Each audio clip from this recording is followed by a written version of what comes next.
Hi friends, இன்றைக்கி நம்ம ரொம்ப டேஸ்டியாகவும் ஈஸியாகவும் உள்ள கருவேப்பிலை பொடி தான் செய்ய போகிறோம். இந்த பொடி செய்கிறதுக்கு கருப்புளுந்து யூஸ் பண்ணால் ரொம்ப நல்லாயிருக்கும். 200 கிராம் கருப்புளுந்து எடுத்து லோ ஃப்ளேமில் வச்சு மெதுவாக நல்லா வறுத்து எடுத்துக்கணும். அதே அளவு கடலைப்பருப்பையும் சேர்த்து வாசனை வர அளவுக்கு நல்லா வறுத்து தனியாக எடுத்து வச்சிடலாம். அடுத்து நம்ம எடுத்து வச்சுருக்க கருவேப்பிலையை கழுவிட்டு ஈரம் இல்லாமல் தொடச்சிட்டு சேர்த்துடணும்.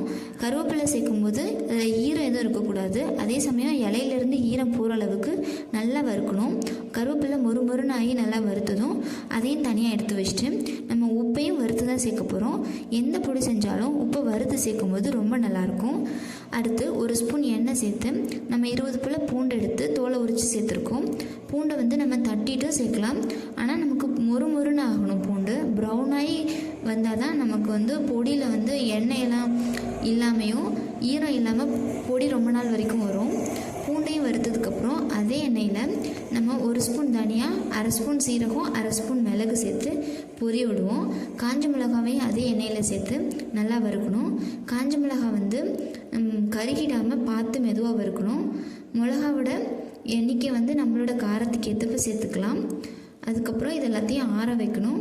இந்த பொடிக்கு நம்ம சேர்த்துருக்க எல்லா பொருளுமே ரொம்ப ஹெல்த்தியான பொருள். அதே சமயம் ரொம்ப வாசனையாகவும் டேஸ்டியாகவும் இருக்கும். இதெல்லாம் ஆறுனதுக்கப்புறம் நம்ம பெருங்காயம் சேர்த்து அரைச்சிடலாம். கட்டி பெருங்காயம் இருந்தால் எண்ணெயிலே சேர்த்து பொரிச்சிட்டு அரைச்சா ரொம்ப நல்லாயிருக்கும். அப்படியே அரைக்காமல் இது எல்லாத்தையும் சேர்த்து நல்லா அரைக்கணும். கொரகொரப்பாகவே அரைச்சா போதும், ரொம்ப ஃபைனாலாம் அரைக்க தேவையில்லை.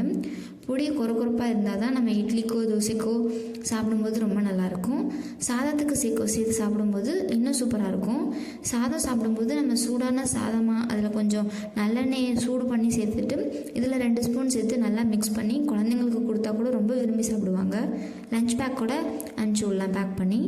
தோசைக்கெலாம் ரொம்ப நல்லாயிருக்கும். தோசைக்கு இந்த பொடியை சேர்த்துட்டு தேங்காய் சட்னி, சாம்பார் சேர்த்து சாப்பிடும்போது ரொம்ப சூப்பராக இருக்கும். ரொம்ப ஹெல்த்தியான ஆப்ஷன். கருவேப்பிலை நிறைய பசங்க சாப்பிடவே மாட்டாங்க. இது போல் பொடியை செஞ்சு கொடுக்கும்போது கண்டிப்பாக அவங்க சாப்பிடுவாங்க. இது கருவேப்பிலை சேர்த்துருக்கதே அவங்களுக்கு தெரியாது. அவ்வளோ ஹெல்த்தியாக இருக்கும், அவ்வளோ டேஸ்டியாகவும் இருக்கும். இதே போல் நீங்களும் பொடியை செஞ்சு பார்த்துட்டு எப்படி இருந்துச்சுன்னு மறக்காமல் உங்கள் கமெண்ட்டை ஷேர் பண்ணுங்கள். இதே போல் ரெசிபி வேணும்னா நம்ம சேனலை மறக்காமல் சப்ஸ்கிரைப் பண்ணிக்கோங்க. தேங்க்ஸ் ஃபார் வாட்சிங் ஃப்ரெண்ட்ஸ்.